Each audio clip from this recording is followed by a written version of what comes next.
আসসালামু আলাইকুম বন্ধু, সবাই কেমন আছেন? আশা করি সবাই ভালো আছেন। আপনাদের আমিও খুব ভালো আছি। এই দিন বন্ধুরা, আজকে দীর্ঘদিন পর আবার ফার্মে বাচ্চা উঠালাম। ওর 5টার দিকে আসছে। বাচ্চাগুলো এখন বোর্ডিংয়ে ছাড়া হচ্ছে গুনে গুনে। বোর্ডিংয়ে হিটার চালু করে দিয়েছি।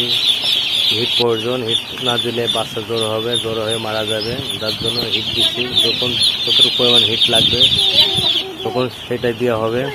আপনারা দেখতে পাচ্ছেন